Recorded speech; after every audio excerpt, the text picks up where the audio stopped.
Welcome neighborhood fam. My neighbors was good. Hit that like, drop a share. Spread the word through the hood. Scripture Sundays at night. We break bread on the line. Zoom call Fridays, Saturdays. Word sharper than knives. Tapping face to face. Yeah, we linking on the block. Last Sunday every month, pull up filled with the fly. If the spirit hits your chest, so arms, no cap, send it cash app. Barack, yeah, the water for that. I'm pushing graphics 50 flat, unlimited flips. Unlimited flips. Turn around so quick like a brick in the projects. Yeah, them 10 commandment chains, yeah, I'm serving the block. One for 10, two for 15, double-sided come cop. It's ministry and hustle, we ain't playing no games. Plug in, show love, put respect on his name. Tower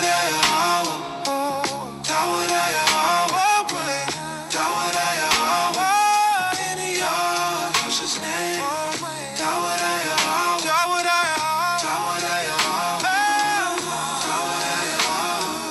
In Yasha's name. Welcome to the neighborhood. I pledge allegiance to the Bible of the house of Yasha, for which it stands, one nation under Yahweh. I'll make it a lamp unto my feet and a light to my path. I will hide your word in my heart, that I may not sin against it. For in your word is freedom and redemption to the house of Yahshua. Yahweh, in the name of Yahusha, I pray and rebuke every spiritual curse that has come upon me. In my household, whether visible and or generous realms, let every chain be broken today, and let evil have no right to enter. Yahweh, I declare that our spouses, our children, and our families are covered by the blood of Yahushua. Build a spiritual wall of protection around us, so that no curse or tie or strife can enter our home. In Yahushua's name, Yah the Barak Yahweh.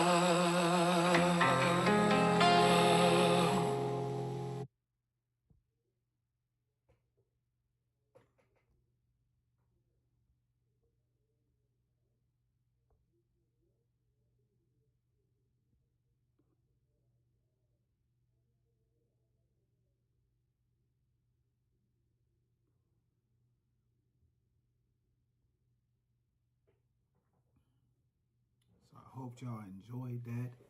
Peace, grace, and mercy, y'all. And I do got a commercial coming for the Scripture Sundays. You understand me? Appreciate y'all for sliding on through with your neighborhood Hebrew. I'm hoping that this broadcasts correctly. I'm trying out this new streaming app so that way I can show y'all the commercials and all of that. I hope y'all enjoyed it. So without further ado, we about to get right to today's show, Scripture Sundays at Night. The topic of the show is, has modern love replaced covenant with convenience? Have you replaced love, you know what I'm saying, for convenience? This is why you have romance all messed up. Because, you know, women are thinking romance is something that's based off of feeling when it should be something organic. You know, love was meant for legacy, y'all, not lust or luxury. Do y'all hear me? Love was meant for legacy, meaning family, meaning something that continues to live on. That was actually going to be my youngest son's name, was Legacy, but it ended up being Legend. Still powerful. It still lines on up. But it's not for lust. It's not for luxury. Oh, because you got the money, you know, now we can be in love. Or because I like you a lot. No. Or you make me feel a way. No, it's not what it's about.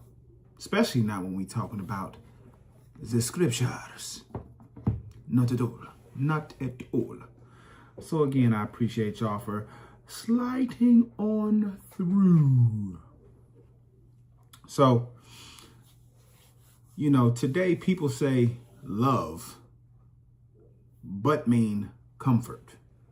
So, as y'all may know, most women are like, you know, as soon as they're unhappy, that's when the chain breaks.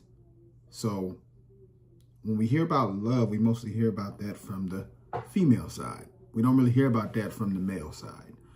And that's really the issue, is because most men inherently, we're not in it for comfort, because most men are actually uncomfortable, but they know what they have to do. They're sticking to their assignment. Of course, yes, we know some men fall. Yes, we understand. Some men don't hold up to what they're supposed to be doing. But most men do actually do this. This is why when we hear about, you know, your word is your bond, this is something that comes from men. Men say these type of things, not women, because they tend to switch up whenever they feel away. You know, so relationships rise and fall based on feelings. Why? Because the woman is feeling away. So it rises and it falls based on her feelings. If she's feeling good, y'all good. If she's feeling bad, y'all bad. And then a lot of men, you know, are also adopting these type of, you know, feminine traits as well. The finances, you know, so if hubby start or your man start lacking on the funds, now that's what they look at men for. Oh, what can you give me? What can I benefit from? What can you do for me type of thing? Or fantasy. So, you know, you're looking for this perfect man, or you're looking for this perfect woman to fit into this exact mold that you got set for them. And you're going to run into some issues. Y'all know what I say. You're going to need some tissues. You feel me? And not covenant. But it's crazy because everybody gets married based off the basis of the Bible. And then they use the Bible to reconcile or justify their marriage. But that doesn't help them. Now, why doesn't it help them? Because they're not sticking to the covenant in which the marriage was created. Marriage was not created based on feelings or love or finances or fantasy. It was based on covenant. Right? So the question is, has modern love replaced covenant with convenience? And it has. It has. Because nobody talks about covenant. And then when we talk about traditional things, traditional are more so given to the man as a role to keep. But the woman can keep on going with this ongoing push of feminism into independence, into, hey, we don't have to do that anymore because it's 2025. But you as a man, you still got to keep on doing it. So these are the issues here. So as y'all know what I do, as for teaching purposes, I go through the GNT. And if I want to see something else in the KJV, the GNT is just easier on the ears, and they have good breakdowns and translations of the KJV. So that's where I go to. And then, you know, if I want to read it a different way so where we can get a different context out of it or a different understanding, we'll go to the KJV, so on and so forth. So rock with me. You will need your Apocrypha. You can go to Amazon. You can click and type everything that I'm doing. You can type it in on Google. You can get you a Good News Translation Bible with the Apocrypha. Y'all can grab that. And you know I keep my KJV with me. So I keep the swords on deck. But first, we're going to start off this show with a few scriptures and a couple of definitional points before we really kick off the show. So we want to start first with Matthew 24 and verse 12. And it says, "Such will be the spread of evil that many people's love will grow cold." Such will be the spread of evil that many people's love will grow cold. Now, why would many people's love grow cold? Because as time goes on, you're going to be more lovers of yourselves, lovers of what you want to do. Even with families, like you'll see mom and dad are running a business or doing something, a family business that they've been doing in their family for generations, so on and so forth, right? And the children, because generations are now coming into, as we are getting further away from the Most High, what are happening with the children? The children are like, I don't want to do that. I want to forge my own path. This is what's happening. So when they're forging their own path, what's actually going down? Excuse me, y'all. Had to make sure I didn't click the wrong thing, and I did. I actually did click. I double clicked it. But anyway, so when we cause more sin and we do more things, all of these things, they lead to prideful behavior. They lead to situations that lead us into doing things based on our lust and our flesh, right? So I'm going to pull up this next scripture that I deleted on accident. But this is, but you know what? I'll just go here with it. I'm going to go to 1 John. Let's see here.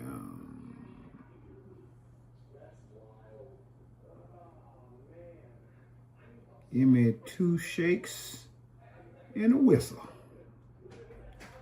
We go into 1 John chapter 3 and verse 18. It says, "My children, our love should not be just words and talk. It must be true love which shows itself in action." So, you know, in the KJV, it says, "Let us not love in word, neither in tongue, but in deed and in truth." So the way you love right now should not be based on, oh, well, tell me you love me. Tell me you love me. Well, you never tell me you love me. That's not the truth of love. The truth of love is done in deed and in truth and sincerity, genuineness. Or genuosity. I just made that up. But it should be genuine. So the efforts that you give should be genuine. So if you do something for somebody that you say you love to, you should actually enjoy doing it. It shouldn't be a burden. It shouldn't be something that you feel like, oh, I'm a robot or I'm a slave to have to do this. This is why a lot of people, preferably, or generally speaking, more so women who feel like slaves, is because you don't actually genuinely love the man. The man actually genuinely loves you. That's why whatever he's doing to work, to build up for that family, he's doing it even though he's uncomfortable, but he's happy to do it because it makes sure that you're taken care of. But you, on the other hand, you don't actually love him because the deeds that you're doing, you have an ulterior motive behind it. You want a new purse. You want a vacation to do. You want him to take you out and do all these different things. That's why you're doing that. You're not doing it in genuosity. You're not doing it genuinely. Okay? So that's the issue. So now we're going to go over to Baruch chapter 4 and verse 1. It says, "Wisdom is the book of the Most High's commandments, the law that will last forever. All who hold on to her will live, but those who abandon her will die." So by sticking to the scriptures, we make sure that we outline everything that we're doing And that involves love, family, daily living, eating, clothing.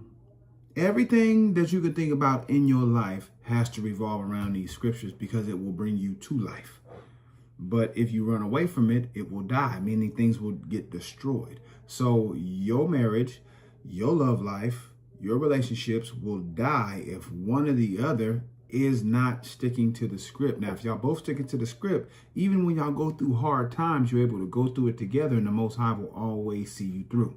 Always, right? But when one of you gives up, okay, now it's going to turn into turmoil. And women, based off of your unhappiness and what you don't like, a foolish woman tears down her household. But what do you wise women do? That's right, I got to big y'all up because I love y'all. Your man loves you. Your family loves you. Appreciate you. Why? Because you build the house up.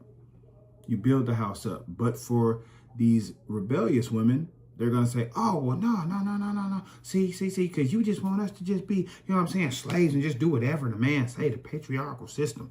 No, that's not what it's about. We following these scriptures. Now, see, that's the other problem. A lot of y'all got an issue with the Most High, not with the one who's looking and sitting right next to you or across from you. That's the issue.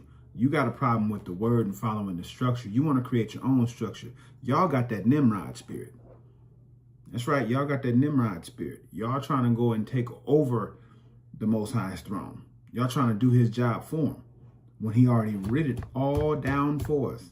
He wrote it all down for us. So, the talking points I want to, get y'all to really see is modern love is emotions plus benefits. That's what modern love is. It's how I feel and what do I get. And so this is what turns the men who are men into simps, because we feed into the emotional side, and then we now validate our manliness by what we can give. This is why simps making songs talking about it ain't tricking if you got it. Now you can say, oh, bro, like you only saying that because you ain't got no money. No, I ain't got no money. But if I did have money, it would be a stupid thing to give it to women just because I got it, or doing things just for women just because I got it. Because what is that also doing? That's making whores out of our women.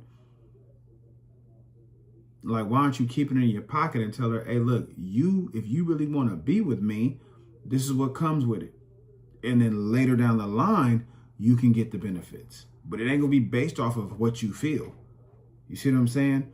Because we don't stick to biblical structure. The next talking point we're going to look at is biblical love. And what is that? That's obedience and sacrifice. That's biblical love. Obedient to what? See, because a lot of women go like, oh, well, he talking about being obedient to me. You know what I'm saying? I got to be obedient to the man. Well, first, you need to be obedient to the Most High's word. And yes, his word tells you that you need to be obedient and to submit to the man. Right? And then you need to sacrifice, because the man, he has to sacrifice, right? None of his happiness matters, because he has to do everything and put it all, lay his life down on the line for his woman, his children, so on and so forth. So what does a woman have to do? She needs to sacrifice her feelings. That's what she needs to do. Your feelings need to be sacrificed, right? The way you feel. Okay, that happy wife, happy life, that needs to be sacrificed. That's out of there. Your independence needs to be sacrificed. That's out of there. What you bringing in from all these other people that you've been influenced by, that needs to be sacrificed. That's out of there. Right? For you brothers who are moving out of pocket, still in the streets, lying, not telling what's really going on with you, hiding things and all of that, just being wicked, putting your hands on women and all that, these type of things. You got to sacrifice all of that. Leave that behind.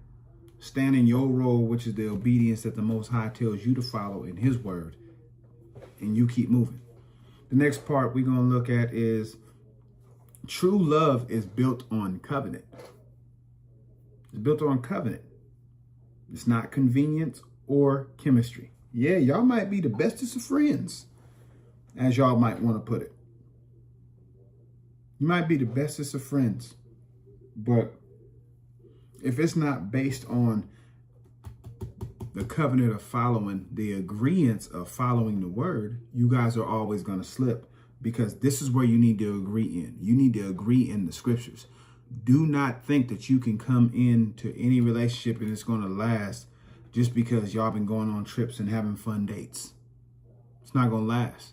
And especially if you're giving up cheeks before, it's not going to last. It needs to be based and rooted in covenant. So now if it's based and rooted in covenant, that means you guys are being obedient to the word, and that means the Most High is going to bless it, because your obedience is better than sacrifice. But in biblical love case, in your relationship marriage case, it's going to have to be based on obedience and sacrifice. All right. Let me see if this thing is even, because I can't even. Oh, I don't even see no chat.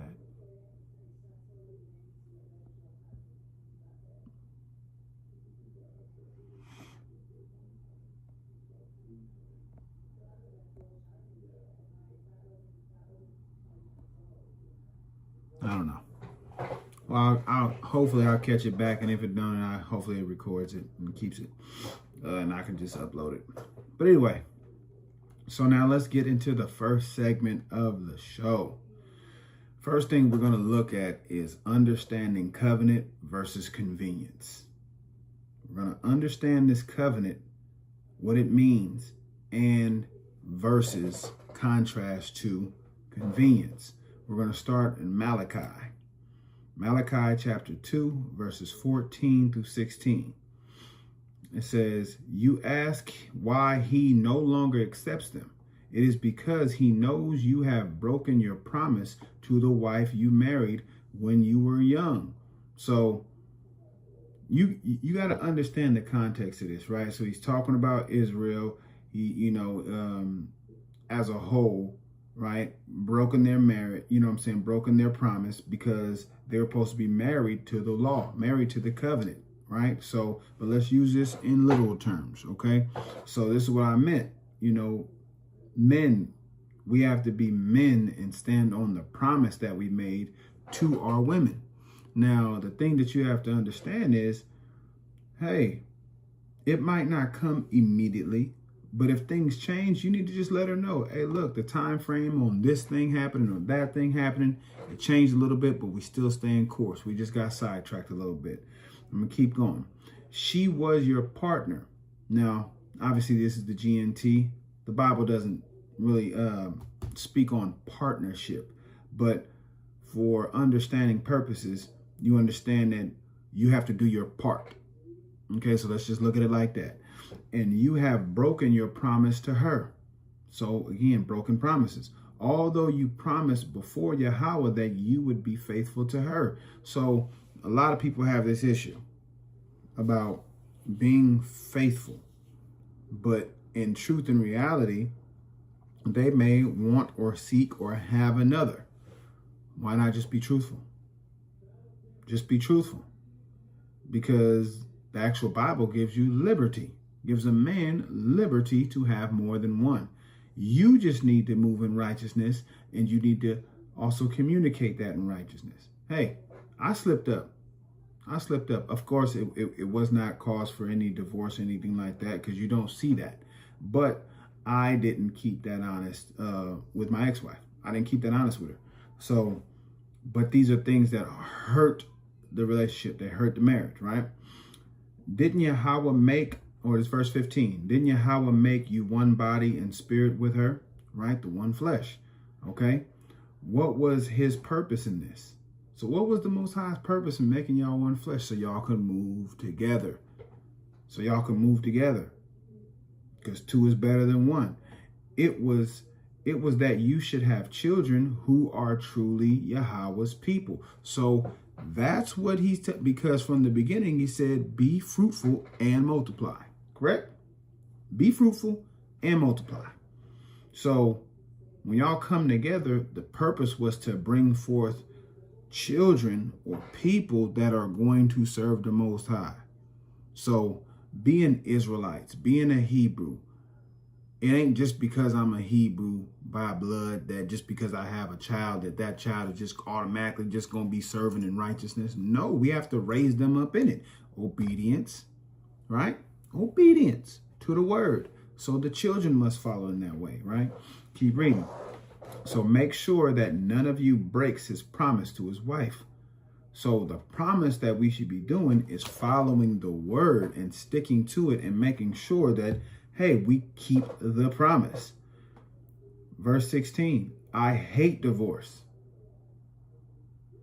See, this is why I tried to reconcile even in my past relationships and whatnot, in my marriages, right? Covenants, I should say. I hate divorce, says the Most High Yahweh of Israel. I hate it when one of you does such a cruel thing to his wife. He hates it when one of us does such a cruel thing to our wife. So that cruel thing, even though, of course, we talked about all the bad stuff that men could do, but the cruel thing that he's referencing is the divorce. It's not necessarily the other things that you're talking about. Those things, yes, duly noted. We understand. But that's not what he's referring to. He's referring to the divorce. Because the divorce is dealing treacherously with your wife. Why? Especially if it not be for a lawful reason. Okay? It says, make sure that you do not break your promise to be faithful to your wife. Again, going back to being faithful, which is going back to being truthful. So we need to be truthful about what it is that we got going on. Right? Because marriage is called a covenant before the Most High. It's called a covenant. It's not a contract, and it's not for comfort. It's not at all. So y'all can go back and go ahead and check it in the KJV, and you'll see what I'm saying. It's called covenant. That marriage between the wife is the covenant of thy youth, the wife of thy youth, the covenant, right? So that's what you're supposed to be following and understanding. Next, we're going to go over to Deuteronomy 7 and 9. It says, remember that Yahweh is the only power and that he is faithful. So remember, we just got to reading.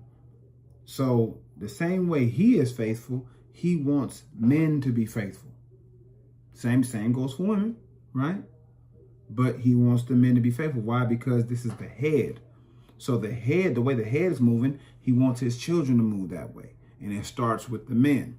He says he will keep his covenant and show his constant love to 1,000 generations of those who love him and obey his commands. So the Most High Yahweh is actually going to show love. He's going to give constant love to those who actually obey his commands and love him. Meaning that you enjoy, you desire to come keep his laws, his commands. That's actually what's going to be profitable to you, because he's going to show his love to you by following what he said, which is what any dad would do, right? So now we're going to go over to Apocrypha, but we still in the GNT with it. In the Apocrypha, we're going to Sirach, chapter 25, verses 1 and 2. It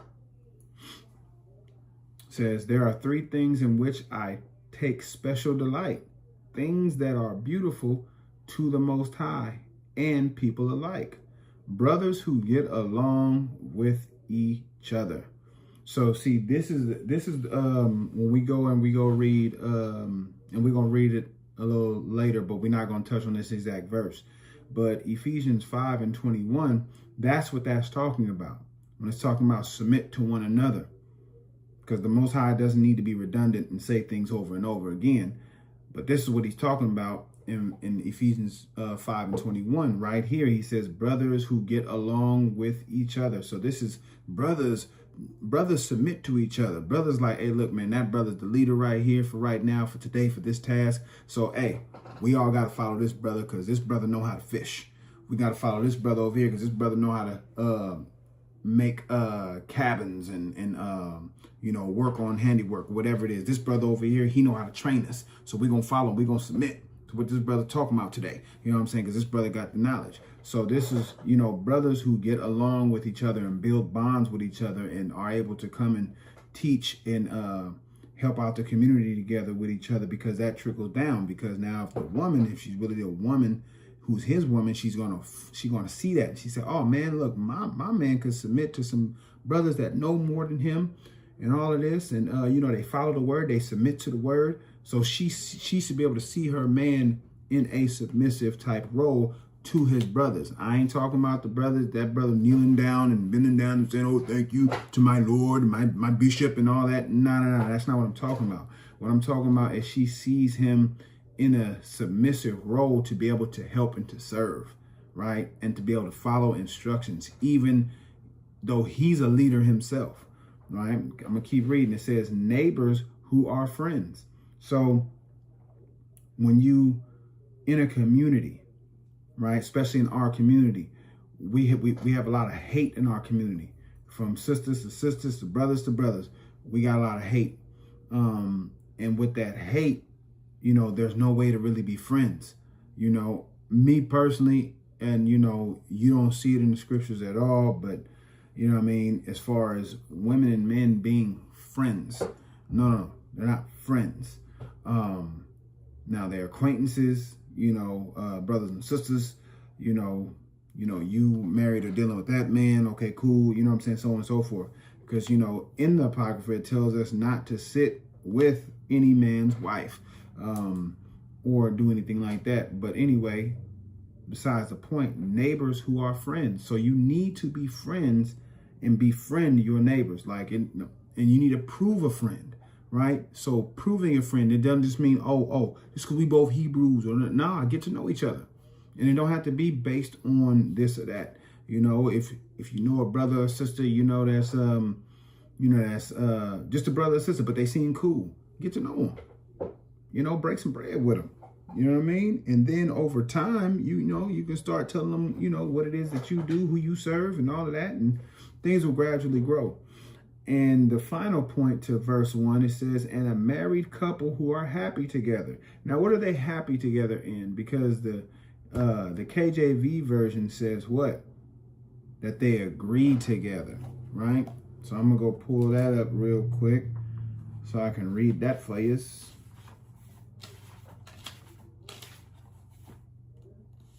In 3 things I was beautified and stood up beautiful both before Yahweh and men, the unity of brethren, the love of neighbors, and a man and a wife that agree together. A man and a wife that agree together. A married couple that are happy together. What are they happy in? The scriptures. Following the scriptures, and they're doing it together. What are they agreeing together? The scriptures. Following the scriptures, being obedient in the scriptures. That's what they're doing. Okay? Verse 2, there are 3 kinds of people I cannot stand, whose behavior I find highly offensive. Poor people who are arrogant, rich people who lie, and foolish old men who commit adultery. Right? So, poor people who are arrogant. So, you can't carry a level of arrogancy when you actually need resources from people and you need help. That's actually a foolish thing. It's a foolish thing. And that's being arrogant is also being emotional. You're lacking emotion because you're lacking confidence. And confidence is an emotional thing. Because if I wasn't confident, I'd be low in self-esteem, which means I would be more emotional on the negative side. But if I am true confident, that means I keep a healthy level of emotion. You understand? It says rich people who lie. So why lie if you're rich? What are you lying for? Oh, because you want to hold and save face and you want to act like you're bigger than what you are because there's somebody who's richer than you. So you want to try to lie your way into their circles to try to break bread with them. Okay. But there's no point in doing this. And in foolish old men who commit adultery. So in your old age, for you to be committing adultery or idolatry is foolish, because that's saying, what have you learned over all of your years? Because it says that you're an old man. What have you been learning? What have you been doing? What? Trash Bandicoot. That's what you've been doing. You've been doing trash, upholding trash, upheaval of trash. Now we're going to go to Ecclesiastes chapter 5, verses 4 and 5. So when you make a promise to Yahweh, keep it as quickly as possible. So, I was explaining this last night to a couple ladies, and I told them this because one of them, was on the verge of or is on the verge of having a child. The other one is a baby mama. And I told them, I said, hey, the thing that you guys got to understand about how the Most High looks at relationships is when you get with a man and y'all in y'all lovey-dovey phase, just getting to know each other phase, and then y'all say, hey, I think we should go together. I think we should be together. Right there, that's a promise. That's a vow being made. And that's the first commitment. Then y'all lay down with each other. Now you're walking in covenant. Then you have a child. Now you're covenant bound by children. So the Most High is telling you, so when you make a promise, because even though y'all just making it to yourself, once y'all become one flesh, that is now a promise being made by the Most High. Because he didn't create sex for recreational use. He didn't create it for that. Right? He created it for man and woman to come together and stay together. All right? He says, keep it as quickly as possible. He has no use for a fool. So if we just willing and dealing, sticking and moving, hey, I used to do it too, but this is what repentance is for. This is what grace is for. Time to get it right. This is what mercy is for. Because if I'm repenting, stopping, taking the time to get it right and fix it, then I receive the mercy. Right? It says, do you do what you promise to do? So if you promise to be his sis, hey, if you promise that you got her, bruh, you need to keep that. Verse 5, it says, better not to promise at all than to make a promise and not keep it. My word is my bond. These are things given to men, and they apply to women too. And that's why, one thing I told these women was, hey, the Most High says, count every man a liar, but let him be true. So while he's doing what he needs to do, his words need to back it up. It's just like faith without works, right? So if your words don't line up to what you're doing, you're lying. So your words need to line up with what you do. And what you do needs to line up with what you say. And that goes for both man and woman. Okay? So we got a clear understanding right there. So we're going to go over, just summarize what we went over in these verses that we just talked about or just went over. A covenant is eternal and spiritual. That's what a covenant is. It's eternal and it's spiritual. It's not based on how I feel today, how I can cut out today. This is what the government state system has done with marriages now. They have done what? They have made it easy and obtainable, easily obtainable to get a divorce for any reason. Hey, I don't care. I ain't tripping. I ain't worried about nothing. You know what I'm saying? Oh, she did this. He did this.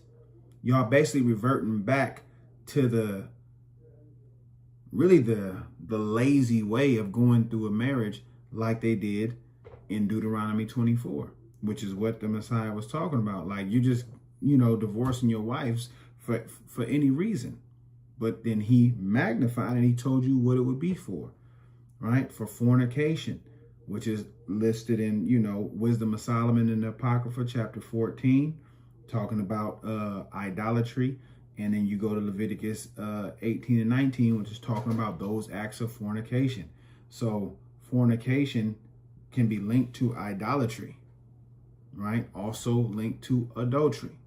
But it doesn't swing the same way for men and women. you know, because if you actually read the scriptures, you would know why and what I mean by that. But that's not the topic today. So we're going to keep it going. So the covenant says we build through storm and peace. This is what the covenant says, is that we continuously build. Hey, whether it's rough, whether it's good, we build through it all. Even the worldly vows that y'all take through sickness and in health and through good or bad or whatever it is that they say. You're supposed to actually keep that because those are vows that you said that you took. And what did it say in Ecclesiastes that we just read in the KJV? It says, better is it that thou shouldest not vow than that thou shouldest vow and not pay. So if you're going to vow something or have a vow, an oath, a promise, you need to pay it, which means you need to stick with it. You can't jump in and jump out. No, this ain't fish out of water. What we doing? You know, convenience, this says, I'm here until it's no longer comfortable. It no longer suits me. It no longer fits. I'm no longer happy. That's what convenience says. And a lot of y'all base your whole relationship, your whole bifocals for dating, you base that off of convenience. What's convenient to you, right? So we're going to jump over into that next segment after I get me some water from my parchment. I'm a little parched out here. I got my lemon water. So segment 2, we want to look at the purpose of love in the biblical culture. The purpose of love in biblical culture. So you know where we're going. We're going right back to Genesis chapter 2, verses 18 through 24. Then the Most High said, it is not good for the man to live alone. I will make a suitable companion to help him. You see that? Man was here first, and the Most High said he's going to make a suitable companion. So he took some soil from the ground and formed all the animals and all the birds. Then he brought them to the man to see what he would name them. And that is how they all got their names. So the man named all the birds and all the animals, but not one of them was a suitable companion for him. You see, so right here, even right here, the fornication of bestiality, the Most High is against, because he's like, nah, these ain't suitable for the man I made. Right? So this goes against that because, okay, and then I ain't making no other man. No, because that's against it too. So that's throwing out the, alphabet, you know what I mean? And, swinging that way. You feel me? I don't want to get canceled right now. You feel me? So, but y'all know what I'm talking about. We ain't dealing with the gay stuff. You feel me? That's what the Most High is talking about. And in verse 21, it says, then the Most High Yahweh made the man fall into a deep sleep. And while he was sleeping, he took out one of the man's ribs and closed up the flesh. He formed a woman out of the rib and brought her to him. Then the man said, at last, here is one of my own kind. Bone taken from my bone and a flesh from my flesh. Woman is her name because she was taken out of man. Now, mind you, when y'all actually go reading the scriptures, they weren't in the same part as the other peoples that were already there, right? Or that were there too. No, they were in their own place. Adam was in his own place. And then if y'all remember, the scriptures say they got placed over here, right? So, verse 24. That is why man leaves his father and mother and is united with his wife, and they become one. So this lets y'all know another thing. Since the beginning, it was already ordained and told of us to what? Once we come together, hey, mom and dad on both sides, y'all can't get in the way. I can't go back and run back to you when things get hard and ugly. Yes, during a time of separation, if y'all got some ugly stuff going on, yes, that's the safest place to go is back home. Because mom and dad should be they should be looking out for you rather than tell you to go out here and go do some ratchet shit. That's what they should be doing. But nowadays, you know, that's few and far between for you to actually get some knowledge from your parents, because most people don't actually follow the Bible. Okay? So you have to understand that suitable woman was a helpmate. She's a helpmate. And women, you know, or woman at that time was created as a helpmate. Now, again, you can look at it as partnership, but her partnership, her part in the role was to assist her man in what the Most High had already told him to do. So when y'all look at your man now, he's already got a plan. You can't come in and tell that man, oh, we need to do this because this is what I want. No, because you coming in with a feminist, independent mindset. You're expecting for things to go the way that you want them to go. That's not love. That's not covenant. Because covenant is telling you to, hey, follow the culture in which the Most High wants you to live, and you be that helpmate to this man, to his purpose. And in that, you then get your benefits. You then get your blessings. So your part that you play is for purpose. It's not for pleasure. That's the whole thing. So it's not graded off of how you feel, what you want right now. Are you happy or not? You understand? So now we're going to go back into the Apocrypha. We're going into Tobit, chapter 8 and verses 6 through 8. You created Adam and gave him his wife Eve to be his helper and support. You created the man, and then you created the woman to be his helper and support. Not, oh, you should be doing this. Oh, you should be doing that. No. Don't tell a man what he should be doing. If he's not doing anything wicked that goes against the Bible, help support that man. I'm going to keep reading. They became the parents of the whole human race.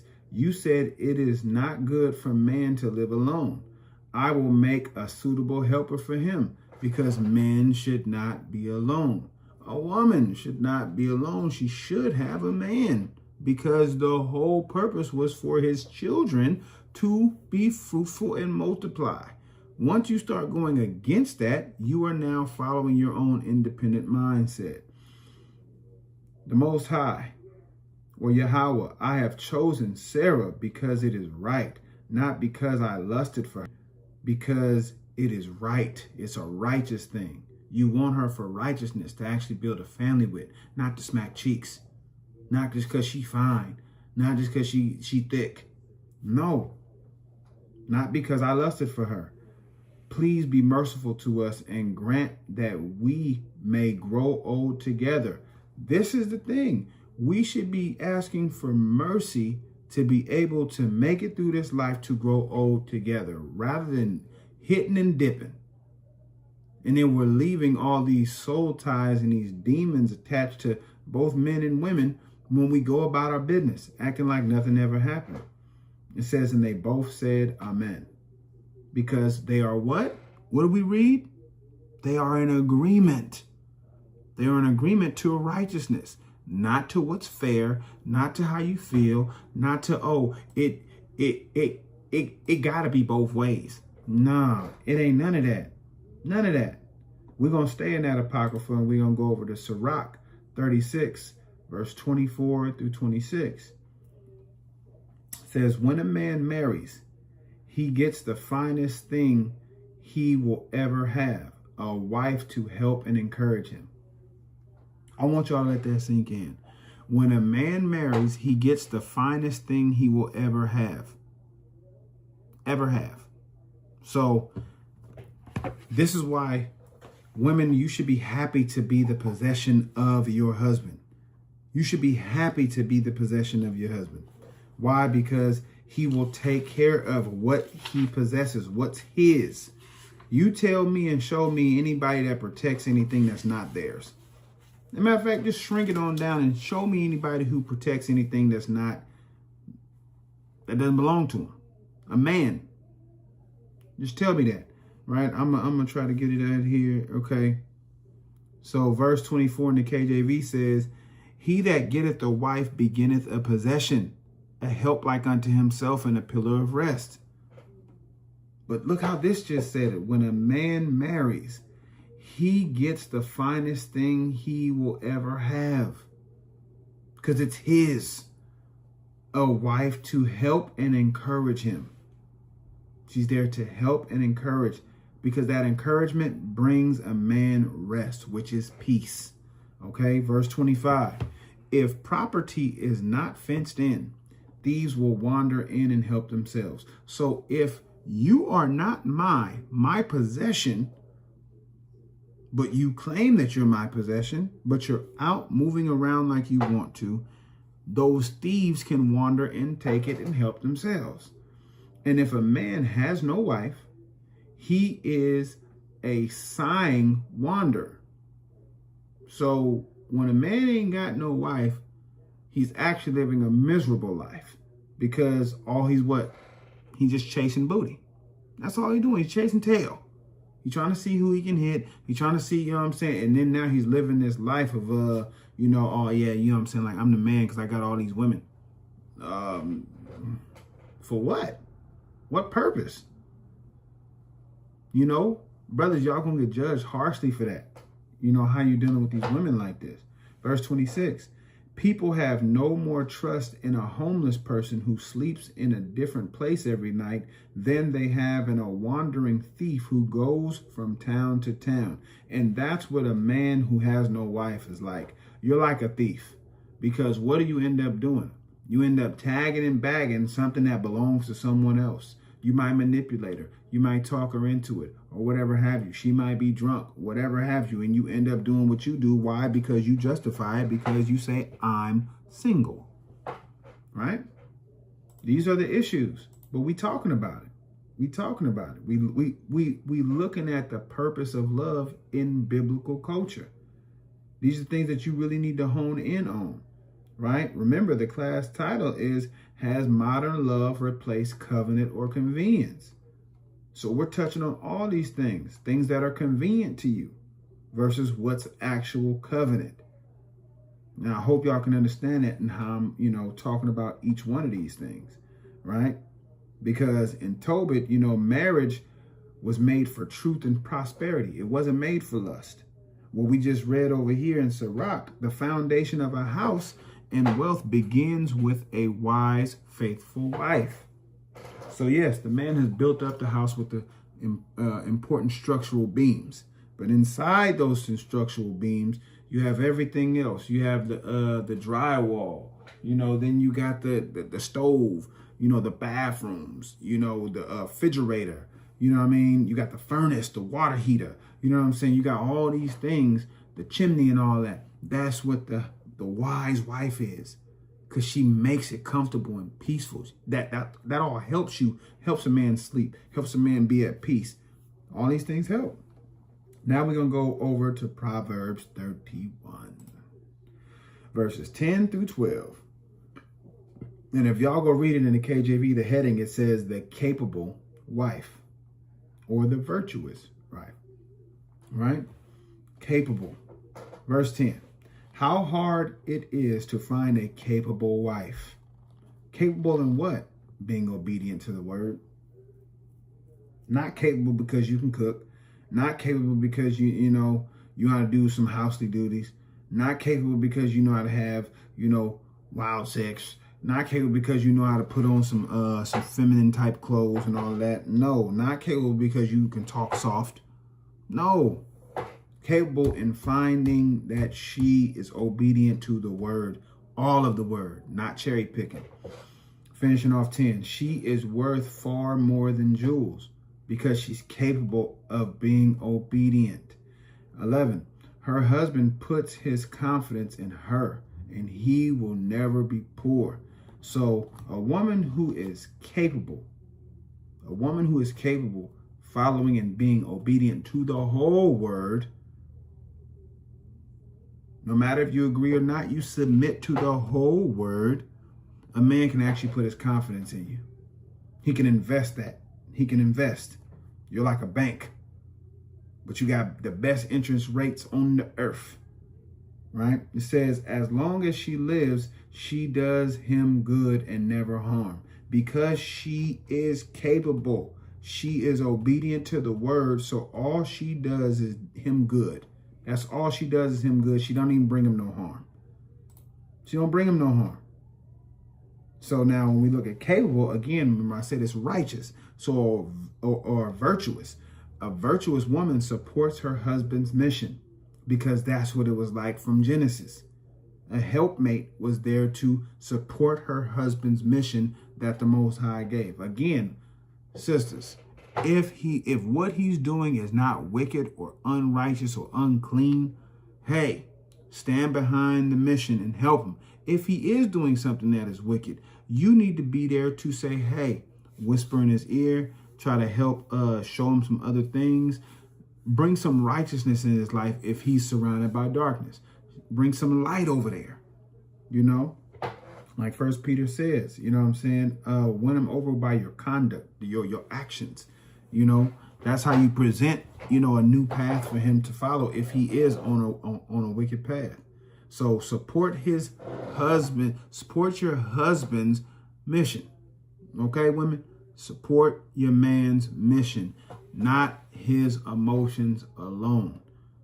So yeah, women, y'all have a whole task on your own right there. This is why you see back in the old days where the man worked and the woman stayed at home, because there's a whole task holding down the house, supporting his mission, watching over the children, and making sure that he emotionally straight, because he got to go into this world to take care of you. This is why you and your masculinity, you are so fucked up.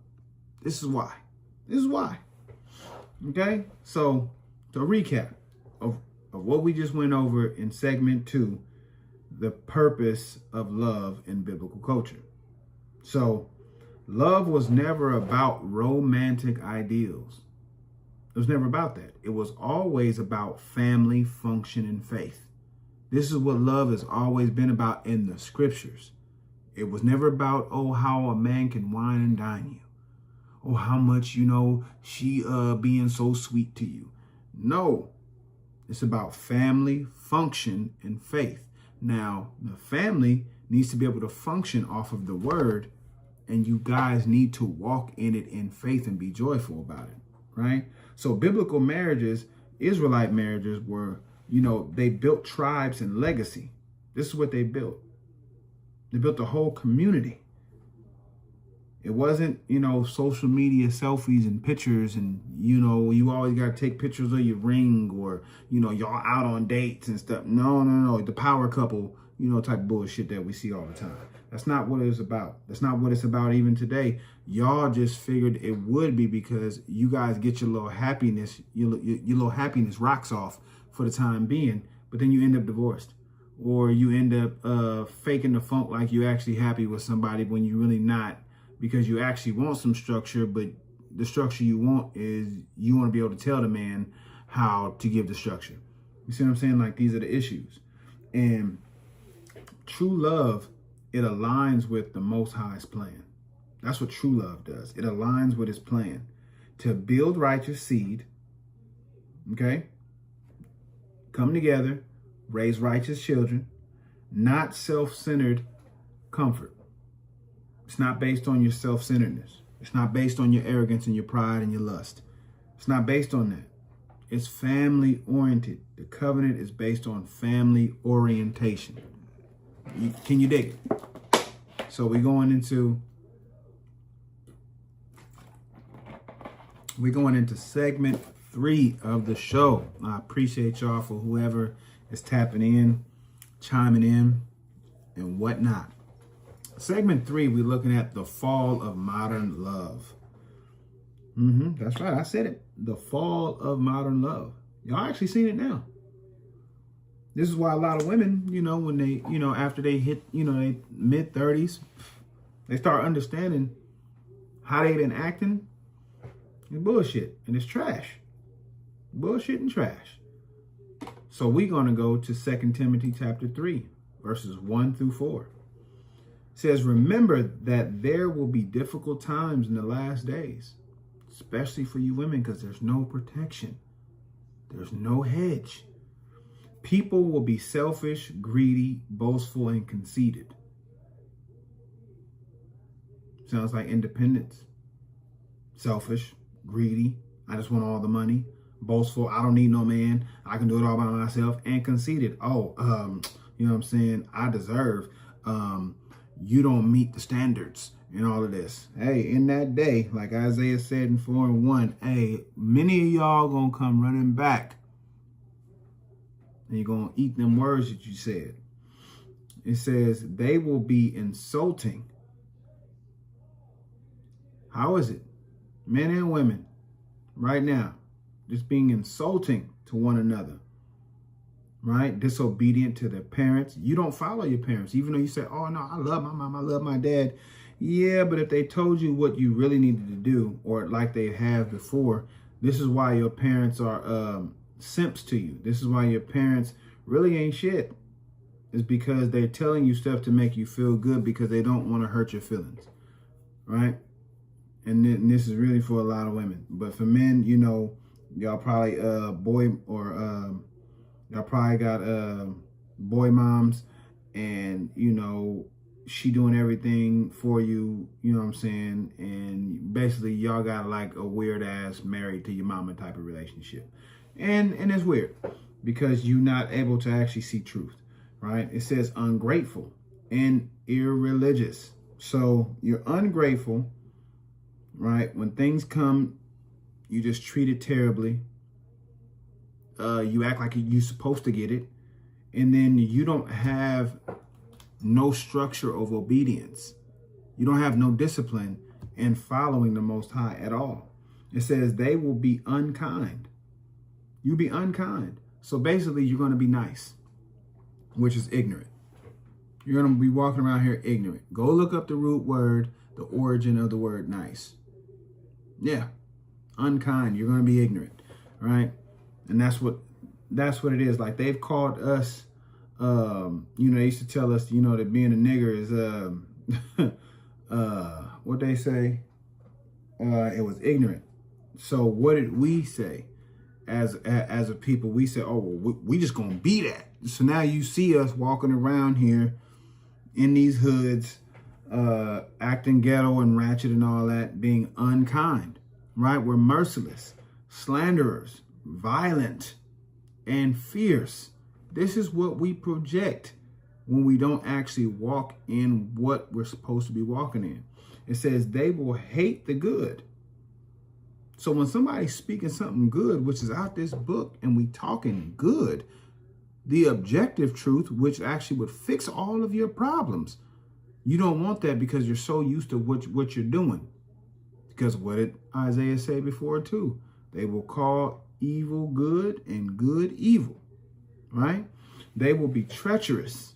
What the Most High say? He say when he hate when you deal treacherously with your wife, right? They will be treacherous, reckless, and swollen with pride.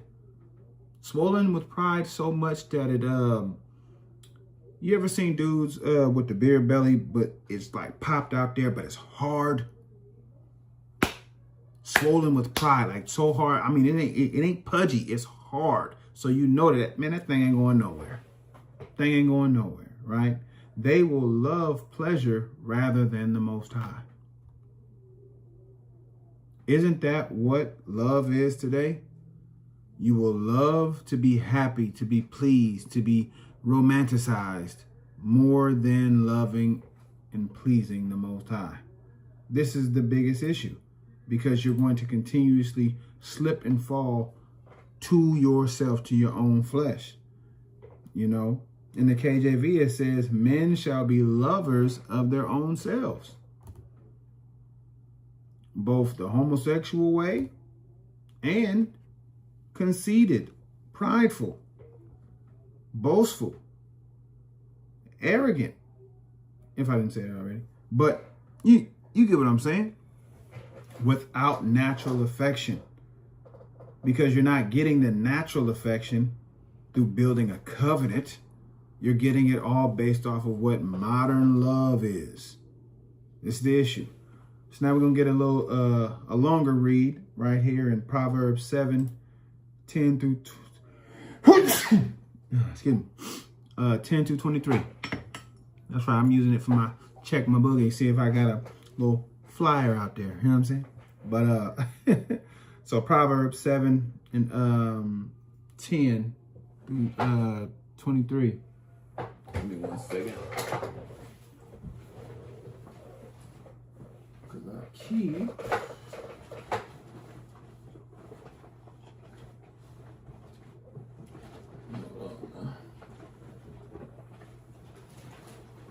Yeah, there you go.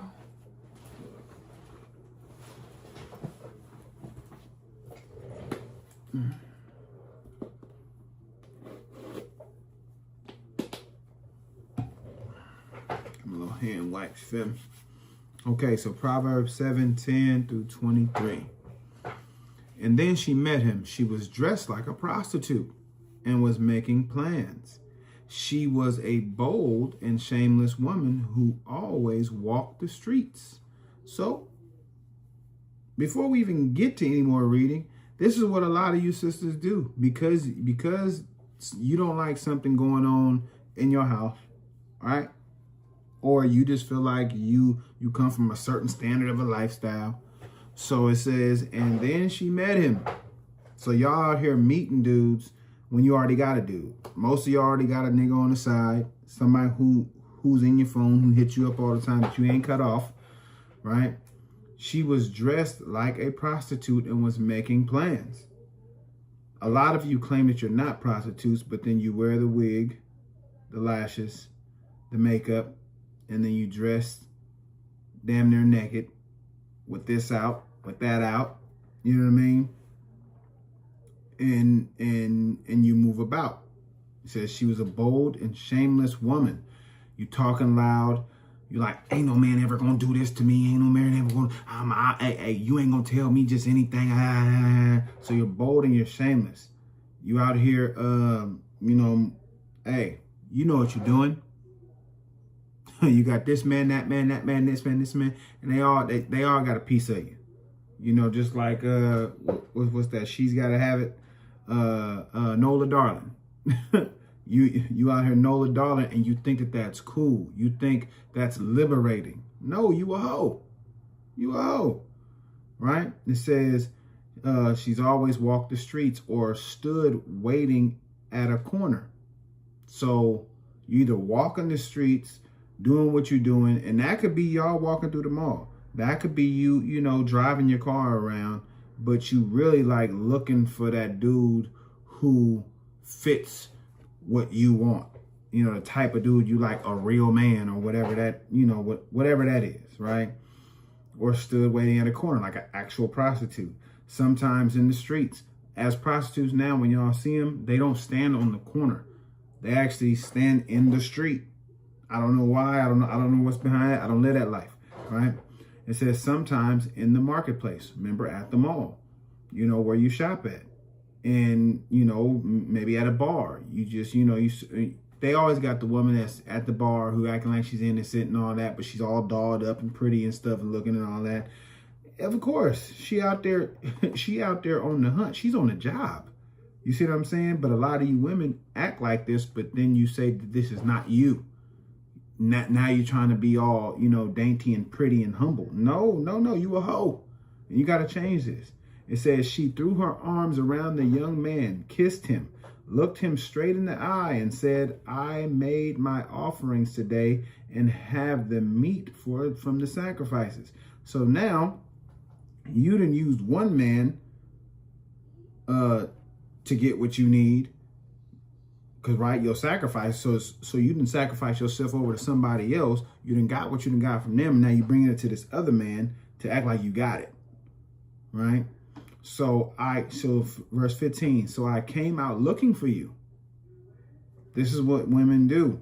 Like, look at all the millionaire ball players and stuff like that, how they always getting caught up in something, you know, with a woman, because these women are out looking for you. It says, I wanted to find you, and here you are. Of course, she been staking you out, right? 16, I've covered my bed with sheets of colored linen from Egypt. So did she buy this, or did her husband buy this, but he's just gone right now? So she look like she living the life. Now, even when women aren't in that type of situation where they actually got a man per se, they have multiple men paying for all their fine and fancy stuff. Now, for the women who don't, hey, cool, kudos. But if you still live in a promiscuous life, you know what it is. You know what it is. 17, I've perfumed it with myrrh, aloes, and cinnamon. So now she got it all smelling good to entice you, right? It says, come on. 18 says, come on, let's make love all night long. We'll be happy in each other's arms. Why? Because, see, it was never about covenant. It was never about obedience. It was just about lustful pleasure. Lustful pleasure. And her emotions right now have her horny today. So now this is what she wants to do. But if this man was to address her with scripture and obedience and, hey, nah, we're not doing that. What's really to you? Then she probably gonna cuss him out and dip and go find another him. Oh, it's you. You know what I'm saying? Watch this. Verse 19, my husband isn't at home. So instantly, the brother's tripping. Brother's tripping right here. So he just as much in the wrong as she is. Because she says, my husband isn't at home. He is on a long trip. Again, all of the things that she has is from a man, regardless of what she's saying. This is why a lot of women want to just be independent so they can say that they got their own stuff. But they don't have nobody to protect it. That's the problem. You need somebody to protect it. Verse 20, it says, he took plenty of money with him and won't be back for 2 weeks. So now she noticed she got time to just go do what she wants.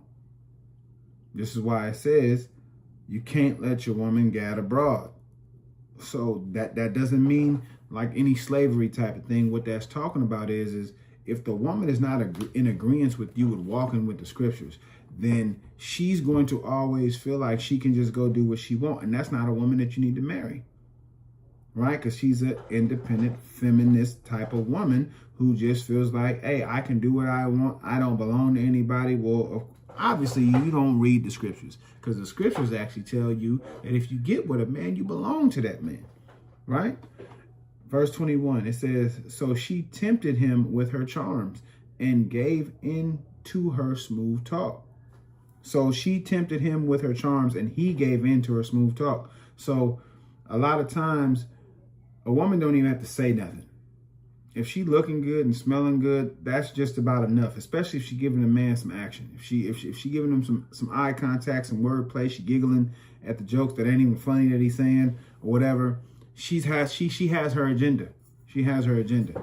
You know what I mean? And us as men, we have to recognize it. And women, you just got to not be like this. Just don't be like this. This is why this is in here, to show you what not to be like. But a lot of you try to act like you're not this because you don't check all these boxes, but you know that this is you, right?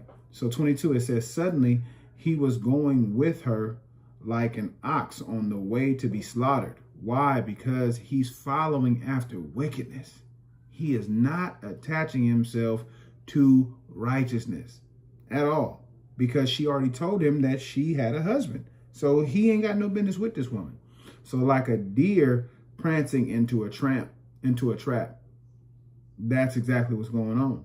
He's so geeked up. He out his mind because he moving on lust, right?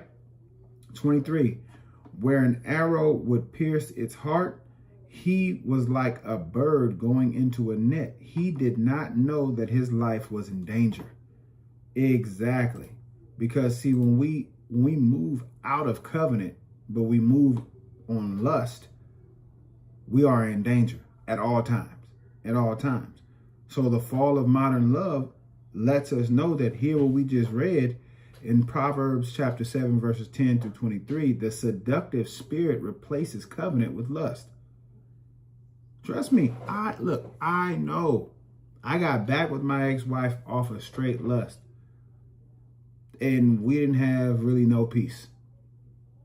Now, from the outside looking in, they thought we was peaceful and we was good.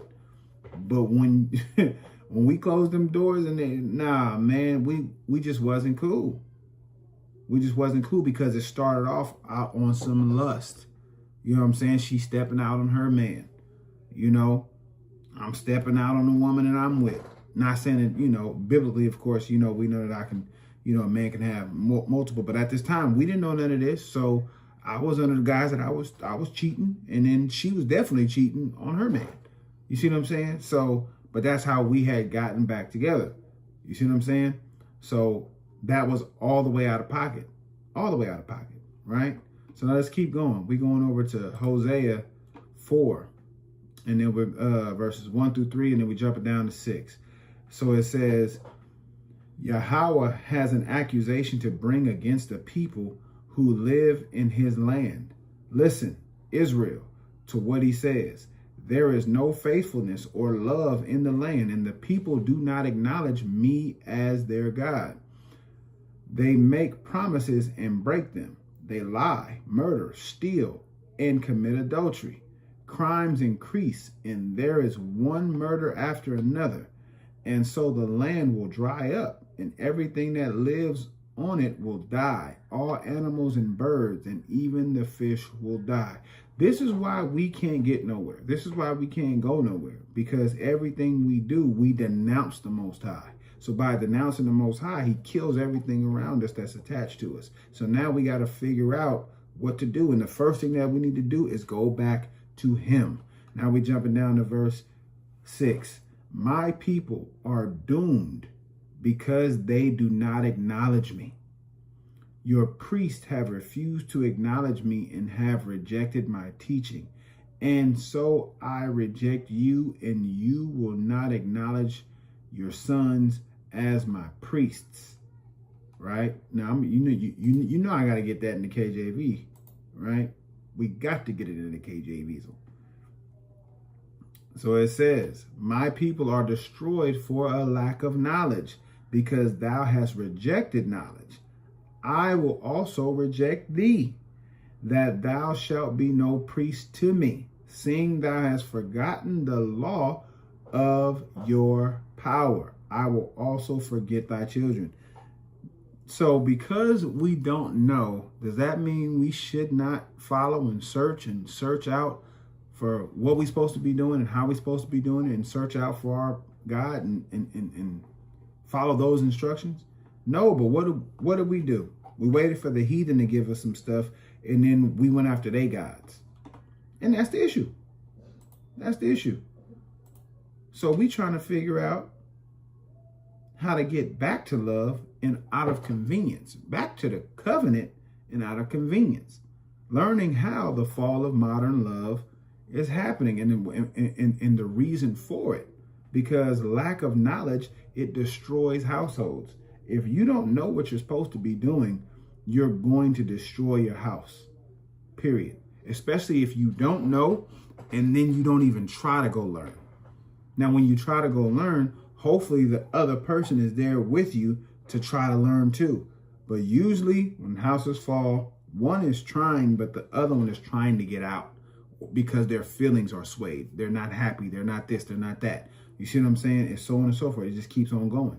So now we're going over to Wisdom of Solomon, which I was talking about before. Chapter 14, verses 12 through 14. And it says, the heading of it says, the origins of idolatry. Verse 12, sexual immorality began when idols were invented.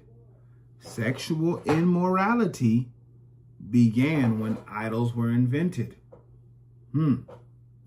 Different ways to sacrifice, kind of like the movie industry and all that, Hollywood and all that, right? You got to give up something sexual. You got to do something strange to get this change. You know what I'm talking about? It says they have corrupted human life ever since they were first made. Because these idols, these are demons. These demons are telling you to do things that are outside of natural order. So you're going to leave your natural order. Verse 13, idols have not always existed, nor will they exist forever. So these idols that we see with all these other gods and religions and all this stuff, no, it's only here because we allow it to be here. We allow it to be here. Instead of just, if everybody just served the Most High, the earth will be in peace. But because we listen to all these theologians and these philosophers, all these other different type of educated people, scholars, right? We're always going to go against him because we think we know better. That's why I said at the top of the show, you have a Nimrod complex. You a damn Nimrod. You think you know better than the creator because you got a PhD or a high IQ. So you think you better than the creator. Okay, that's why you created something called AI that's actually going to outsmart your ass. And watch how the Most High do it. He gonna turn that around to have everything operating how he wants it to operate. Because that AI is going to find reason to adjust to what he wants. Because he's in control of it all. Verse 14, it was human pride that brought them into the world. So your pride has brought these idols, the fornicating thoughts, the devilish thoughts behind these idols. It brought them into the world. And that is why a quick end has been planned for them. So since the beginning of when they started, the Most High has already had in mind a quick plan to get them up out of here. And it doesn't matter if you like it or not. Okay? So in the KJV, it says, for the devising of idols was the beginning of spiritual fornication. Because everything has to happen within first before it comes out. That's why if you think something, it's better to rebuke it there before you act on it. Because you don't act on anything without thinking for it first. It's not like you just popped up out of bed and was like, oh man, I'm finna just do this because I'm just doing it. My body's just moving on its own. No, you thought about it. You plotted it out. You said, I'm going to put this right foot before this left foot, and I'm going to go get in that car, I'm going to go do that wicked ass thing, and I'm going to come back. That's your plan. That was always been your plan. So when we look at the fall of modern love, we're going to recap a little bit. So modern relationships are idol worship. Because what are you idolizing? People are serving their feelings. They're serving the money and the aesthetics of what it looks like, the power couple. Oh, we got the outfits that match each other. Oh, we going on trips. Oh, he's able to do this for me. Oh, she look like this. Oh, she got the BBL. Oh, yeah, that's my type of chick. Oh, yeah, you know what I'm saying? Like, he pay for everything, and I ain't doing 50-50. He got to take care of this, that, and the third. You know what I'm saying? It's all of these things. All of that's idol worship. That's why it moves you so much when you don't get it. When you don't receive it in the relationship, this is why it makes you feel this way. This is why you react the way you do, right? Love has become transactional. We already know this. It's all about a transaction, right? The whole what do you bring to the table argument, right? Which is pointless, really. I understand it, but it's pointless. Instead of what do we build in obedience? So if y'all come together, it needs to be what are you obedient to? What are you giving your heart to? What are you giving your mind to? Because for brothers, just as much as you get into the bag and you in the gym, and you handling stuff like that, do you have any actual foundational wisdom and knowledge and structure that you actually follow? Just as much as you put into that, if not more, into that gym? Sisters, are y'all worried about following the order of the one you say you believe in, just like you worried about a man being financially secure so you can make sure that you secure and protected and provided for? These are the things that we got to ask ourselves. Then also, the entertainment in social media, it glorifies the breakups. Y'all see the divorce parties. What movie was that I was watching? One of them Tyler Perry movies. Even though the dude was wicked and stuff, you know what I'm saying? Her husband was wicked or whatever, but they got the divorce, but they having a divorce party. That still pissed me off. I was like, a divorce party? What's the... You know what I'm saying? Like, you know, I had seen that over the last few years, just, you know, you glorifying the breakups, you glorifying, you know, divorces, right? Separations. Y'all having a party for it. You see what I'm saying? Y'all having a party. Y'all have celebrations for women who are having children with no man around. And y'all, oh girl, congratulations. And what the hell are we doing? What are we doing? This is the fall of modern love, right? The vanity, the self-love. Oh, because I just got to love myself. I got to love myself. Oh, yeah, I grew up after we broke up. No, you were lazy as shit in your marriage. And then you decided to basically sell yourself. So then you hit the gym just so you could post yourself so you could try to see who wants you. That's what you did. And then when a dude comes to find you, then he finds out that you haven't changed. You just changed your aesthetic. You changed your looks, but the inside of you is still spoiled. That's why you ask for and you want and you think you deserve princess treatment. It's because you're spoiled. Your parents was out of pocket on how they taught you and raised you because there was no obedience, right? It was just, oh, anything for my little baby. You know what I'm saying? Hey, you know what I'm saying? The men, this is why I say to you fathers out there, if you fathers are telling your daughters, you know, to make sure that the man is financially stable first. No, he needs to be obedient first. Even if he ain't got no bread, but he obedient and he actually knows and is looking forward to learning more and more how to become better. If I got money, you think I'm listening to what the hell you saying to me? No, I get what I want. That's the attitude I'm walking around with. I get what I want. And then guess what? All my aesthetics is going to bring your daughter, your daughter, your daughter, your daughter. And guess what? I'm going to treat y'all how I want to treat them. That's what rich men do. Most rich men treat women like shit because he's not obedient to anything other than his God. His God is that money. Hey, find out for yourself and not self-sacrifice. That's the problem. Nobody's willing to self-sacrifice, you know, because y'all know I be cooking over here when it comes to this Scripture Sundays at night. We got cooking. So we jumping over into segment 4. We jumping over into segment 4. If y'all saying anything in the chat or have said anything, I see I got one viewer in there. Peace to you, whoever you might be, because I'm on a new platform. So that way I can go ahead and do my intros and stuff. But whoever you be, go ahead and type it on in the chat. Because I'm supposed to be able to see it, but show chat. Yeah, I can't even see it on this platform. I'm gonna figure it out though. Maybe because I gotta turn it vertical instead of horizontal. But who cares? Whatever. I catch it back on the later. So in segment 4, we're looking at true love. True love. Now, what is true love? It's the law. Loyalty to this law, to the word of the Most High, and legacy. So when we keep the law, right? There's the law. We're loyal to the law. And then we raise up children in that loyalty to that law. What does that bring?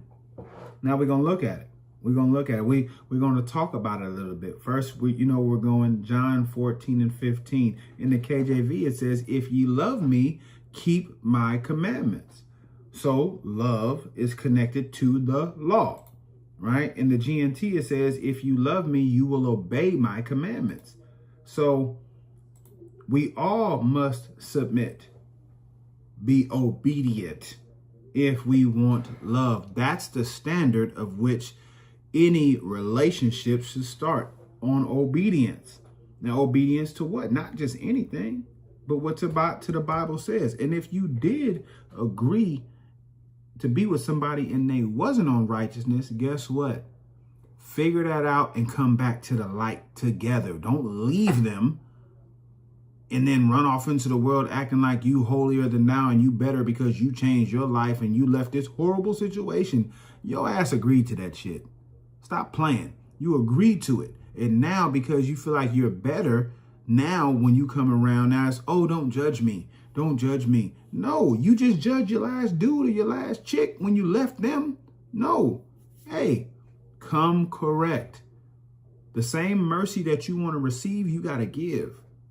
Okay? Stop acting like you're better, because you're not. Your rags is just as dirty as mine, just as dirty as the next person's. It's just the dirt is different, how it got there, right? The dirt is different. Now we're going to go over into 1 Corinthians 13, verses 4 through 8. It says, love is patient and kind, right? It's patient and kind. I'm going to tarry with you. I'm going to have some mercy. I'm going to forgive and I'm going to forget. Hey, let's move forward. We got grace. There's the time period to fix it, right? It is not just jealous. It is not jealous, Slakia. It is not jealous or conceited or proud, okay? So what's the commandment say about being envious, covetous, right? It's not jealous. It's not jealous. Why would it need to be jealous? Because if it's actual real love, it's not attached to wickedness. All right? It's not attached to wickedness. It's not conceited or proud. Love is not ill-mannered or selfish or irritable. It's not. It's not none of these things. This is simple and plain. Love does not keep a record of wrongs, so it doesn't keep score. A lot of y'all act like, oh, well, if you love me, you would do this. You ain't been doing this. Well, I did this. I done did this, and this for you. You done did this. Your issue is you are not following what the word says love is. You're following what the world says love is. You following the podcasters. You following your friends. And they all leading you down the wrong way because you keeping score. That's not love. That's not love. That's an enemy. You're an adversary. You're an op, right? Verse 6, love is not happy with evil. So if you claim to love somebody and all they doing is wickedness, that's not love. That's infatuation. That's lust. Okay? But is happy with the truth. So if you truly love somebody, when they tell you the truth, even though it hurts you, you are happy because it's the truth. And you know that this person will tell you the truth. And you don't want, baby, do my butt look fat in these jeans? Yeah, it looks fat. You ain't hit the gym in hella long. That's the truth. You're not going to be mad at your man for that.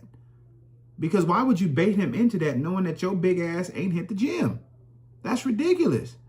You know what I'm saying?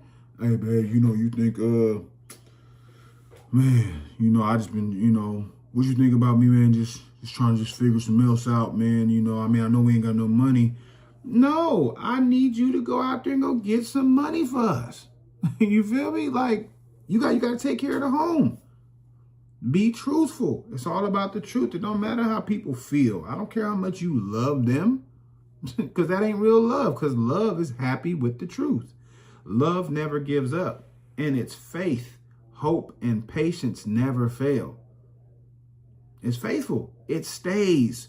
So for a lot of women who say that they love or they fell out of love, all that's cool. You can fall out of love all you want. But if you say you love the person, it's faith, it's optimistic, it's always looking for the best, and it's patience. It never fails. So they stay to figure it out, to figure out what the problem is. Because I heard this, one of the OGs I be watching, named Ask an Older Man, right? He says, the video that he's posting, I think the judge, the black judge lady, she was like,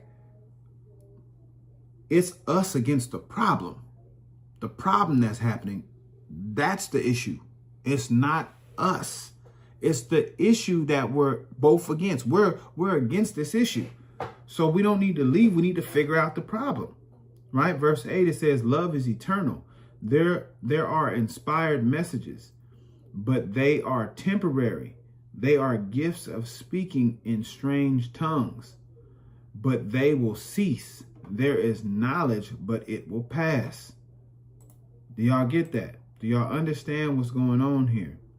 Right? Because love is patient, kind, and not self-seeking, and endures all things. So by just doing little things here and there, that's not consistent. So that's not an actual real representation of what love actually is. Because keeping the law, you should do that consistently. Why? Because you're loyal to it. And then that should build upon the legacy of your name, which your name should be known for being consistent in something. And it might as well, and it should be, keeping this and teaching your family how to do so. So we're going back into the Apocrypha. We're going to Sirach chapter 6, verses 14 through 17. It says, a loyal friend is like a safe shelter.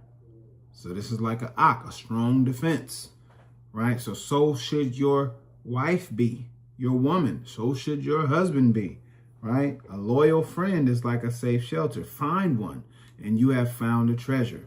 So it's hard to find these people, right? Not because if you're going just off of aesthetics, you're always going to find yourself in a situation that's not really pleasing, that's not really positive, right? Verse 15, nothing else is as valuable. There is no way of putting a price on it. So there's no way of putting a price on a friend who is like a safe shelter, a strong defense for you, right? A loyal friend is like a medicine that keeps you in good health, because this friend is always going to give you objective truth, and they're going to have your best interest at heart. Only those who fear Yahweh can find such a friend. So by you searching, by you keeping the law, staying loyal to the law, and building that legacy through that, through your fear of the Most High, because this is why we do these things, because we fear the Most High and what he said, and that is true. So this is why, hey, I'm going to do exactly what you say. It's just like a fear to your parents when you coming up. Oh, no, man, Dad said we can't do that. We gotta get in before the street lights come on, or else you know what's happening. Ta-da on that ass. You feel me? You already know what's happening. So this is what it's like. So we have to understand that once we follow in the Most High, he's going to help us to finding such a friend, such a wife, such a husband, right? A man and a woman for you. You know what I mean? Whichever one, you know, if you're a woman, you know, obviously, you know what it is. Verse 17, a person who fears the Most High can make real friendships, because he will treat his friends as he does himself. So when it says real friendships, this doesn't mean 1 million people. You got a squad of 50. No. Because the scriptures actually say for, basically a righteous man out of 1,000, Solomon found one. You know, a good woman, so to speak, a capable woman, a virtuous woman, none. So, because most women are chasing their flesh, their emotions. They're succumbing to their emotions, because without no hedge, they have no protection. They don't have a strong defense. Their fathers aren't telling them how to stay objectively obedient to the laws of the Most High. So they're doing what they want. So it's hard to find a woman. And look, go ask women. A lot of women don't like women. But brothers, we ain't tripping. We like, oh man, yeah, that brother cool. Oh, that brother cool. We got a whole bunch of partners that we cool with. But somebody that we can actually call a real brother and a friend, even men, we only got a select few of those. We only got a select few. Hey, some people's feelings might be hurt. I done told brothers, look, they done called my phone. And I be like, who is this? They be like, oh man, it's such and such. I'm like, oh man, hey, look, man, I deleted your number. We don't talk. we cool, it's all love, but hey, we don't talk like that. But I got my brothers who I know are my brothers. You know what I mean? And hey, shade or not, doesn't really matter, right? So a faithful friend or spouse is a strong defense, because they're being obedient too. They gonna give you that truth. But somebody that's trying to use you, it's gonna come out. Somebody's trying to abuse, it's gonna come out. Now we're going over into Ephesians chapter 5, verse 22 to 28. So remember what I told y'all about verse 21. You know, verse 21, when you go into Sirach 25 and 1, when you see the unity of brethren, when you go read Ephesians chapter 5 and verse 21, where it says submit to each other, that's talking about brotherhood, the community submitting to each other, right? For the sake of the Most High, for his purpose. But the Most High is not redundant. So he's not going to say submit to each other and then tell the wives to submit to their husbands. That's not how it works. But anyway, we're going to read on. So Ephesians 5, 22 to 28. Wives, submit yourselves to your husbands as to the Master, to the Messiah. Because who's the head of each other? You got the Most High, Yahweh, up under him, Yahushua, Christ, up under him, the man, up under him, the woman. So submit yourselves to your husbands as unto Christ. Submit yourselves. So women, you might not want to hear this, but if your man is following this here, he is your Messiah. He is your Christ because he himself is following the Messiah. So you need to go to the head. That's who your head is. So you got to submit yourself to him because he submits himself to him because we follow the order in which the Most High says. For a husband has authority over his wife. Do you hear that? Yes, your man can tell you what to do. Your man can demand you do something. Your man can instruct you to do something. Your man can command you to do something. For a husband has authority over his wife, just as the Messiah has authority over the church. I didn't say that. The Bible says it. And the Messiah is himself the Savior of the church, his body. So the man is the Savior of his wife because he's supposed to stand in front of any trouble between trouble and his family. He has to stand there in front of his wife. He has to stand there giving up his body, right? And so wives must submit themselves completely. And so wives must submit themselves completely to their husbands, just as the church submits itself to the Messiah. Again, I did not say this. The word says this. I'm going to keep reading. Husbands, love your wives, just as the Messiah loved the church and gave his life for it. Again, reinstating that, hey, I'm the protection of my wife. I got to give my life for it, just like the Messiah gave his life for the church, right? It says, he did this to dedicate the church to Yahweh by his word, after making it clean by washing it in water, in order to present the church to himself in all its beauty, pure and faultless, without spot or wrinkle or any other imperfection. Men ought to love their wives just as they love their own bodies. Why? Because I don't want to hurt myself. So I'm not going to hurt you. So if I'm telling myself, hey, get up, you got to follow this regimen, to stay in shape, to stay healthy, I'm going to tell you to do the same. Hey, you got to get up, you got to handle this. These are the tasks, you know what I'm saying? So we can both be healthy, right? A man loves his wife. A man who loves his wife loves himself. So brothers, we got to get up out of our own head. Hey, we got to do what we got to do in order to actually love our wives, which means take time to learn how your wife learns and listens, what she's about, how she moves. Same way for the wives to the husband, right? Because she has to submit to him in everything completely, right? So love shown through submission, leadership, and sacrifice. This is how love is shown in the Bible, because it's through love, which is through submission, right? Because these are actions.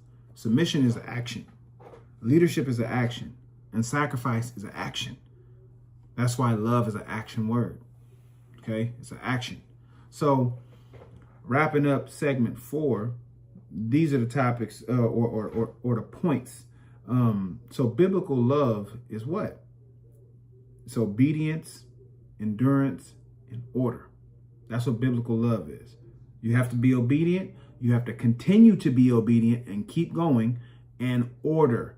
So that means it can't just be chaos. It can't be spontaneous. It can't be, oh, well, you know, one day we on it, next day we not. No, it's order. That's why the scriptures say, excuse me, get your house in order.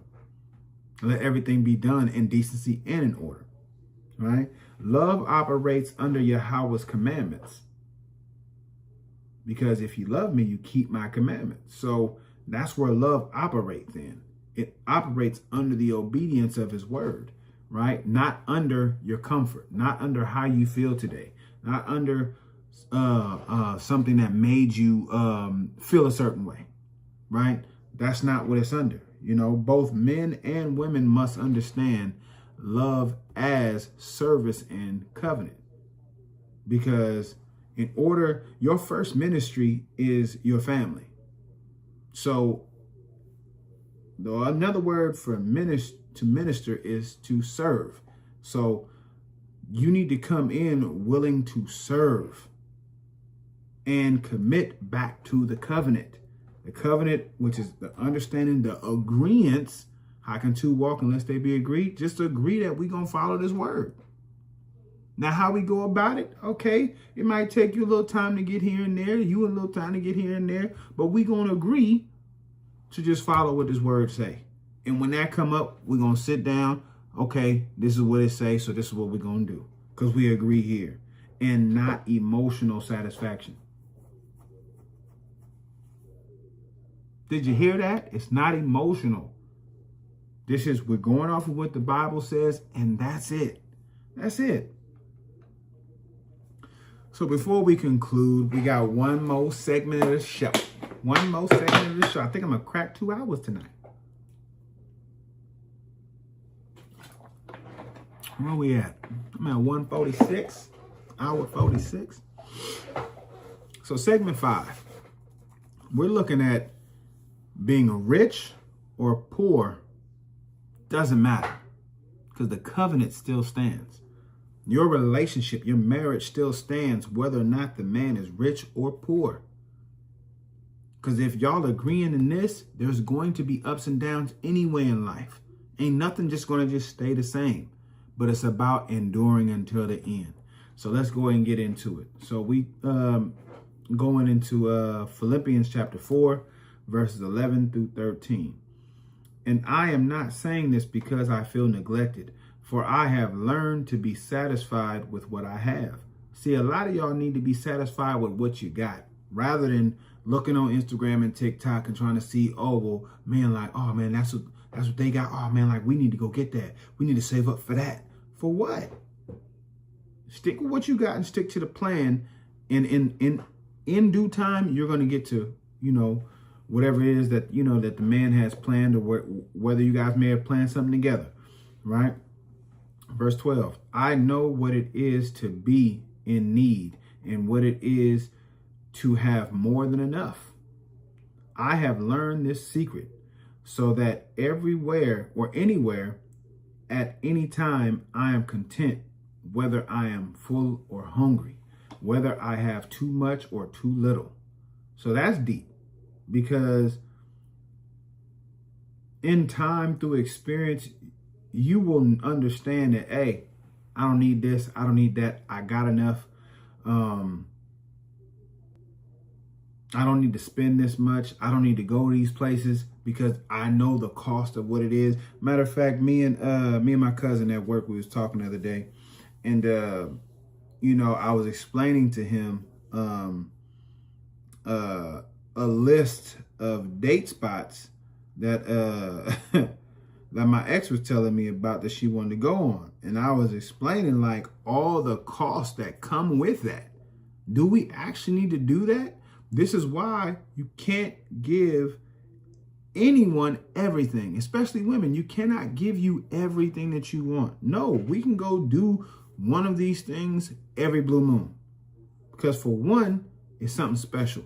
For two, we have to work up to that. Because now if we work up to that, we actually appreciate it more. But if you go do that all the time, it's going to become regular, and then you're going to get bored like Eve in the garden. And then what? You gonna dip out and go talk to the serpent? Right? Y'all understand what I'm saying? Verse 13. I have the strength to face all conditions by the power that the Messiah gives me. And y'all know that's that classic right there. Y'all know that's that classic. You know, when we go into the KJV, it says, I can do all things through the Messiah, which strengthens me. So now if you can do all things through the Messiah that strengthens you, you should be able to keep the commandments of the Most High that pertain to you. You should be able to stay obedient. You should be able to endure until the end. You should be able to always stay inside of your covenant relationship marriage. You should always and forever be there, right? Because in the KJV, it says, I have learned in whatsoever state I am, therewith to be content. So wherever you are, you should be able to be content. If you already agreed to be with this person, you should be content. Just because you see something shiny over there or something that, you know, that's got a little glimmer over there or something sweet over there, no, you should be content with what you got. Content with what you got and then work on that. Work on that and then elevate. And then elevate. You know, but that's what it is. You know, and I do understand, ladies. I understand the Bible. It's not about being fair. The Bible has, you know, some double standards in there, you know, and hey, it's not for us to judge because the Most High's word is what it is. And it's either you believe it or you don't. And if you don't, hey, Most High willing, you know, he wake your alarm clock up to understanding being obedient. You can't cherry pick. You got to be obedient to it all. Right. So now let's jump over to Proverbs 30:8 and 9. Keep me from lying and let me be neither rich nor poor. So keep me from lying because why? If I'm lying, then that means I'm trying to fit into places where I really don't want to be. I really don't need to be. It's going to keep me away from harm. But me lying, that means I want to be over there so I can try to come up, right? It says, let me neither be rich nor poor. Just let me just be middle class, so to speak. Let me just live a decent life. I don't need to be rich. I don't need to be poor. Please. You know what I'm saying? Just content. Remember, being content. So give me only as much food as I need. We don't need, see, right now we have fast food everywhere. We got food at the gas stations. We got, you know, surplus amount of food everywhere we look. Everywhere we look, there's surplus amount of food. And I know y'all thinking, oh, well, you know, they cut off the food stamps and all that and whatever. Since we was young, we was always able to go to some fast food spot and get food made right off top. But when we're looking at a biblical life and your biblical diets and all that, this is why I'm currently on a detox right now because I got to get back to structure of living a clean and healthy lifestyle. Not just about just detox for this or detox for that. No, clean lifestyle. You know what I mean? Because we didn't have a bunch of food, just pantry full of stuff. No, a pantry was actually meant for like a storehouse to hold up for food that would last, where we would eat that food during the wintertime. It wasn't just so you can have all your snacks and your zooms and your whams so you could have it every night. No, because that's a bad diet, right? It says, if I have more, I might say that I do not need you. But if I am poor, I might steal and bring disgrace to the Most High, right? So see, there's a supreme point in this, right? If I have more, which are the rich, because if I'm rich, if I got more, I feel like I don't need nobody. Remember the rich man when he was talking to the Messiah? All he told him to do was sell that you have to come follow me so you can get life, right? He said, nah, because basically I'm living now. I'm straight. I don't need nothing, man. You see my life, man. I'm good. I'm getting blessings. I'm blessed. No, what you have is possessions, material things. That's all you have. But you are lacking true love. That's what you're lacking. And this is the thing that most of us are doing, because now if you're poor, you're going to be put in situations where you're going to have to steal, which is breaking his command. You're going to have to do something that compromises your moral compass, compromises what you believe in to be true. And you know, this is not something that we need, right? So in the KJV, it says, give me neither poverty nor riches, lest I deny thee. Because either way, you're going to deny the Most High. If I'm poor, I'm going to deny the Most High, and I'm going to go steal something. I'm going to do something to somebody so I can get something to take care of me and my family. If I'm rich, I'm going to deny the Most High. Because if I got everything in this world, I don't need to go to the Most High for anything, because in my eyes, I'm blessed. Make sense? So let me see where we going. We're going back to the Apocrypha in Sirach, chapter 11, verses 14 and 15.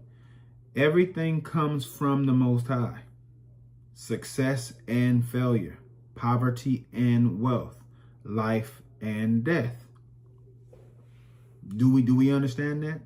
Success and failure. So the Most High is what makes you successful and fails. So see, now, sometimes you guys receive this success and you believe that you got yourself there.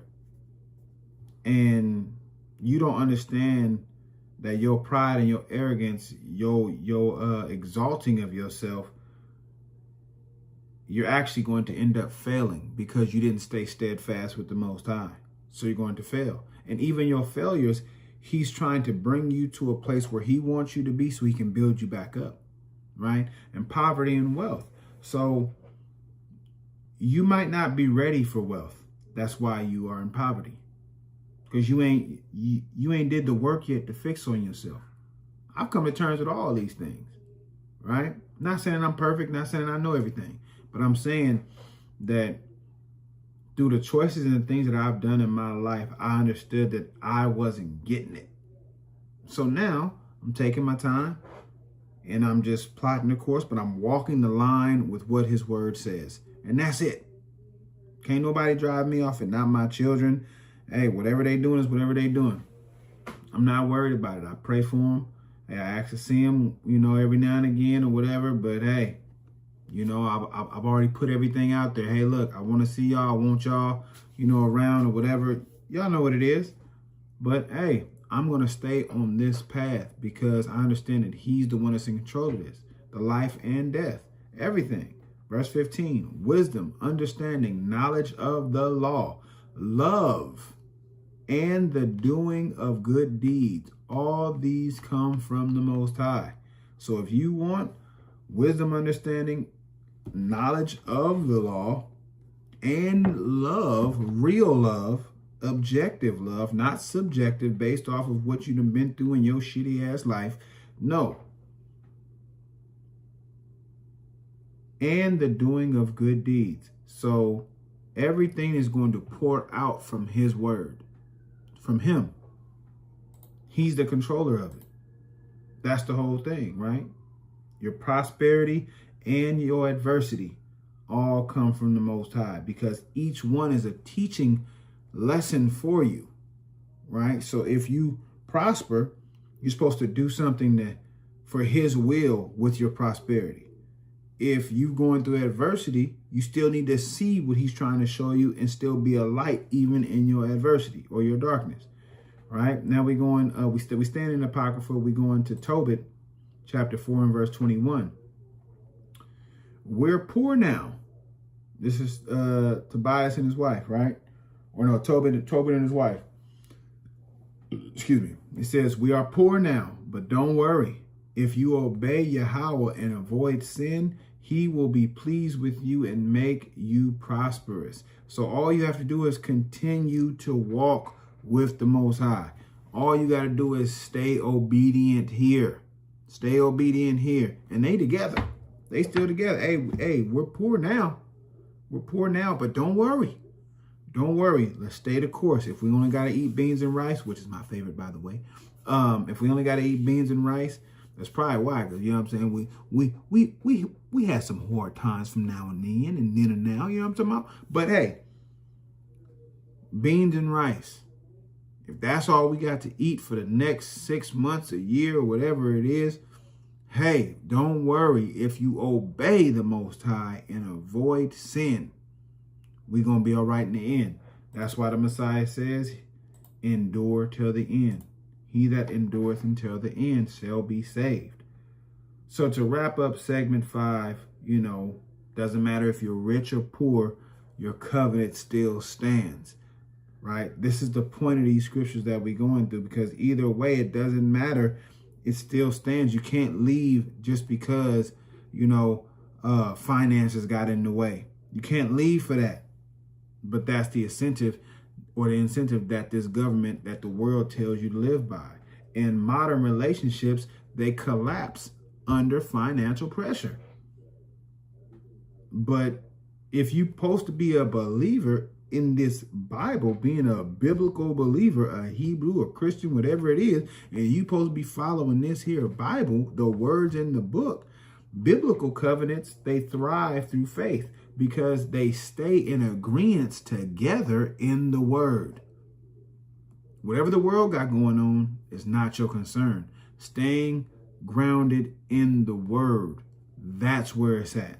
All right. Money doesn't determine marriage. So fathers, stop telling your daughters, hey, make sure that the man is well off or married, or, Women, stop telling these other sisters, and mothers, stop telling your daughters that. No. Find a man who's obedient. Brothers, find a woman who is obedient. Not who get into the bag, not who about the bag. No, who's obedient to the word. And y'all gonna actually have a fruitful life together. Because if both walk in the law and the faith, your love is going to survive, feast or famine. Y'all gonna eat good together, and y'all gonna be broke together, but y'all really gonna be in the height of love with each other, because love starts here, not here. Not here, okay? Love starts in that word. And that's where you really get to understand and get to the place that you want to be at. So we're going to conclude, and I'm going to go through, these last 3 scriptures. I'm going to get this one in the KJV. This is Revelation chapter 14, verse 12. Here is the patience of the saints. If you want to be called a believer, if you an Israelite or a Christian or whatever, if you a believer and you think that you are a saint, here are they that keep the commandments of Yahweh. Keeping the commandments of Yahweh and the faith of the Messiah. You got to do both. You can't choose to do what you want here. You got to do both. All right? You have to do both. Then we're going to get, let me see. Oh, no, I can read it out of both. We're going to the Apocrypha with Sirach 37 and 27. In the GNT, it says, my child, as you go through life, keep your appetite under control. And don't eat anything that you know is bad for you. So anything outside this word would be considered bad for you, because it's going to corrupt you. That's what it's going to do, right? And then in the KJV, it says this: love the Most High with all your heart and keep his commandments, because that's what's good for you. So that's what you should be loving on. That's how you should be eating. You understand? Hold on, let me go there. I'm gonna go try to pull it out here real quick and see what else kind of meat was on that bone there. 27.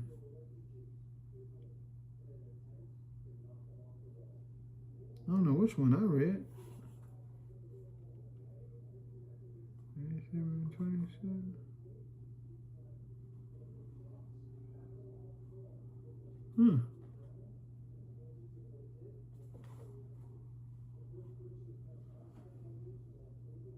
I don't know, that must have been that's a typo right there. I must have wrote something different. Hold on, is that 27? Let me see. see, y'all. Forgive me. 27. Nope.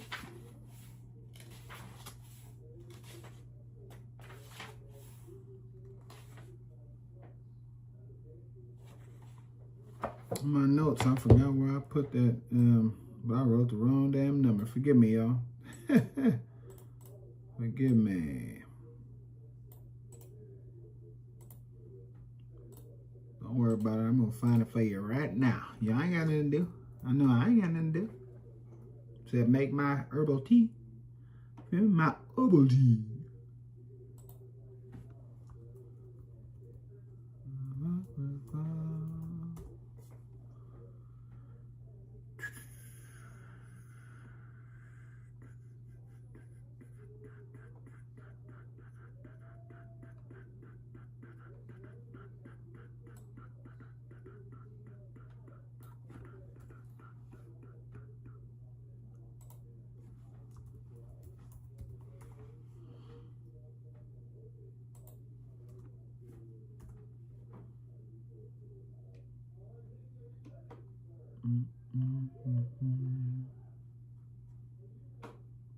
Yeah, forgive me, y'all. I don't know what kind of typo I put in there, but forgive me. Either way, it's still good fruit, right? Because basically, that's what it is, to love the Most High with all your heart and keep His commands. But you can go into the Deuteronomy, you can find it over there. You can find it everywhere, damn near, in the Bible, right? And then we're going to end it off with Psalm 127:1. It says, except Yah build the house. Okay? Except Yah build the house. Okay? So listen, you need to praise Yahweh's goodness. In the GNT, it says, if the Most High does not build the house, the work of the builders is useless. So let the Most High build your relationships that are guided by His love. That's in here.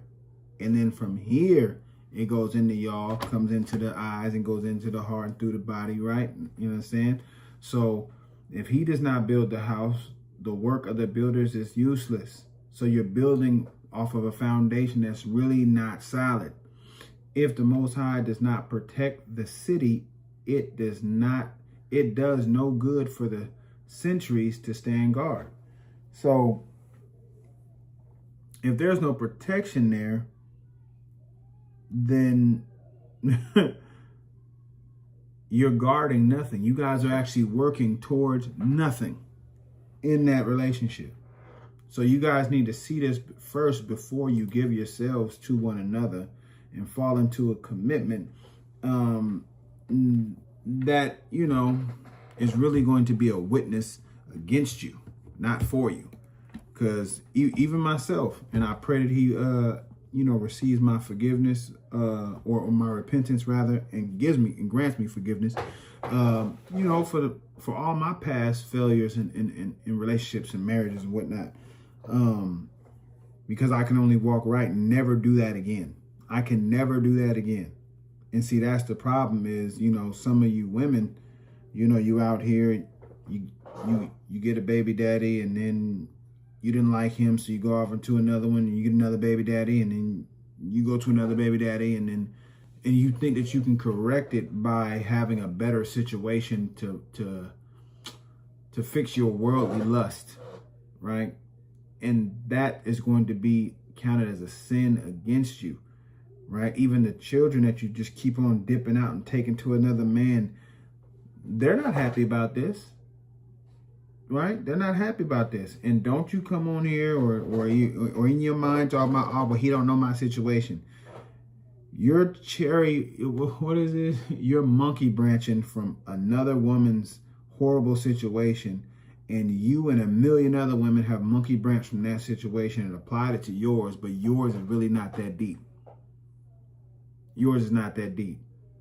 And you just left because you wasn't happy. So, as I conclude, understand this. Modern love is temporary comfort. It's temporary.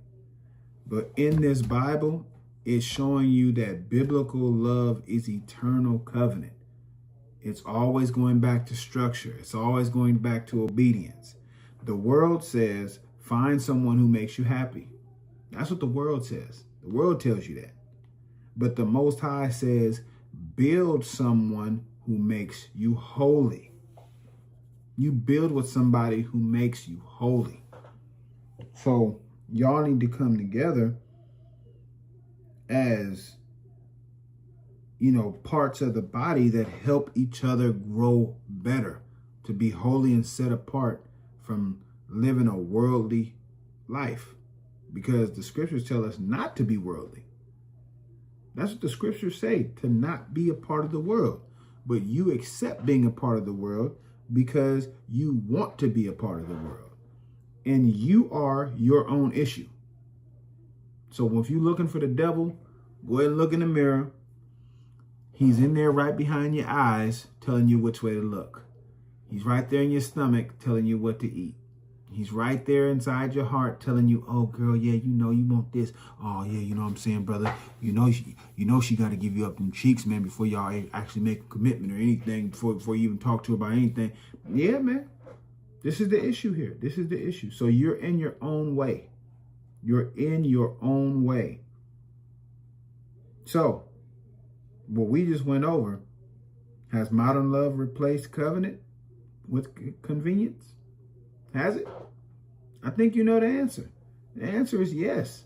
Because you're more comfortable with being convenient rather than order. You don't want structure. You want chaos. You want spontaneity. That's what you want. You don't want to be governed by what the Most High says and what the Most High does, and what he wants you to do and how he wants you to live. So with that being said, y'all know what it is. I appreciate y'all for sliding on through for these 2 hours and almost 15 minutes with your neighborhood Hebrew. That's right. I appreciate y'all. Let the Most High be the light that guides your path through the Messiah that tells you to keep on moving and last. With that Ruach that gives you the breath to keep on moving. I hope y'all just keep on doing what the Most High say keep on doing. All right? Peace, grace, and mercy, y'all. Shalom, and shalom, and shalom, and shalom.